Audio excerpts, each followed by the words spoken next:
দ্বাদশ সংসদ নির্বাচনে দিনাজপুরের বিরল উপজেলায় নৌকার প্রচারে অংশ নেয়া ৯২ বয়সী কামবালাকে প্রধানমন্ত্রী শেখ হাসিনা ঘর উপহার দিয়েছেন। সকালে উপজেলার গোদাবাড়ি গ্রামে এই ঘর হস্তান্তর করেন নৌপরিবহন প্রতিমন্ত্রী খালিদ মাহমুদ চৌধুরী। এ সময় তিনি কামবালার নামে একটি সড়ক উদ্বোধন করেন।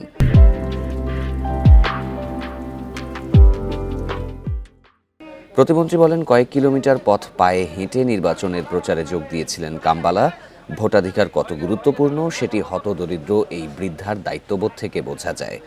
এ সময় প্রধানমন্ত্রীর অঙ্গীকার কেউ গৃহহীন থাকবে না এ কথা উল্লেখ করে খালিদ মাহমুদ বলেন, সেই অঙ্গীকার পূরণে কামবালাকে ঘর দেয়া হয়েছে।